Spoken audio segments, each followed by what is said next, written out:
और अब आपको दिखाते हैं एसआईआर पर इलेक्शन कमीशन का अभियान। बिहार से सामने आई बड़ी खबर। बिहार में चल रही एसआईआर की प्रक्रिया जिस पर विपक्ष सवाल उठा रहा था। तमाम सवालों के बीच बड़ी खबर यह कि चुनाव आयोग ने अपना टारगेट अचीव कर लिया है।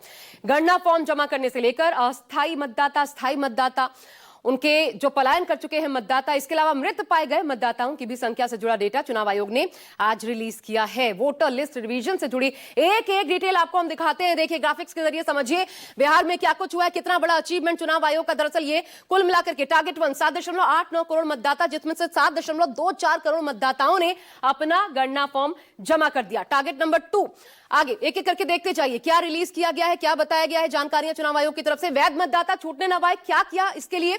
बीएलओ और बीएलए के साथ बड़ा अभियान इंपैक्ट हो जिसका ये चुनाव आयोग की तरफ से चलाया गया।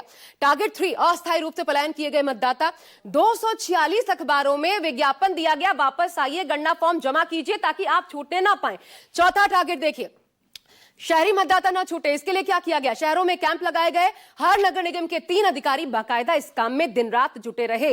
5वां टारगेट आपको दिखाते हैं, युवाओं को लेकर के। 18 वर्ष की आयु पूरी कर चुके युवा, इनके लिए भी विशेष अभियान चलाया गया ताकि किसी का नाम न छूटे। साथ ही साथ टारगेट नंबर 6, मतदाता मतगणना अभियान में लगातार राजनीतिक दल मतदाता शामिल रहे। इसके लिए 10 करोड़ 20 लाख एसएमएस बाकायदा भेजे गए हैं हर बात की जानकारी देने के लिए। टारगेट नंबर 7, इस अभियान में वॉलंटियर और सभी चुनाव अधिकारियों को लगाया गया, एक तरीके से आप कहिए झोंक दिया गया। टारगेट नंबर 8 देखिए, सभी 38 जिलों में किसी भी शिकायत को सुनने और समाधान के लिए अधिकारियों को लगाया गया। इसके अलावा टारगेट नंबर 9, 1 अगस्त से 1 सितंबर तक जमा हुए फॉर्म की जांच की जाएगी। जान लीजिए, 1 अगस्त से 1 सितंबर तक 1 अगस्त को बाकायदा ड्राफ्ट की सूची प्रकाशित होगी। और महत्वपूर्ण यह भी है कि नाम कटने और जुड़ने से संबंधित जो भी आपत्तियां होंगी आपकी राजनीतिक दलों की, उसके लिए चुनाव आयोग से संपर्क किया जा सकता है। इस टाइमलाइन में 24 जून एसआईआर आदेश के तहत जो रिलीज किया, जो बताया गया था आदेश, जो ड्राफ्ट था कि सूची से किसी का भी नाम बिना एसडीएम के आदेश के नहीं कट सकता है, यह चुनाव आयोग ने स्पष्ट किया। अब देखिए, एसआईआर का विरोध करने वालों से इलेक्शन कमीशन ने बाकायदा कुछ सवाल पूछे हैं। एक एक करके वो सवाल भी बहुत अहम हो जाता है क्योंकि जो इस पर राजनीति चल रही है उसका जवाब है एक तरीके से।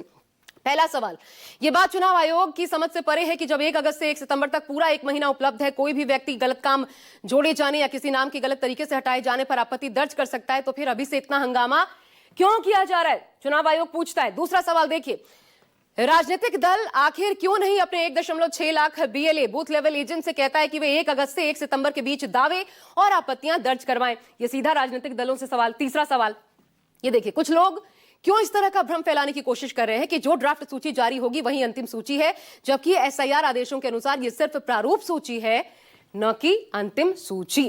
तो दरअसल इन जानकारियों और सवालों के माध्यम से चुनाव आयोग ने एसआईआर को लेकर चल रहे तमाम विवादों को शांत करने की कोशिश की है।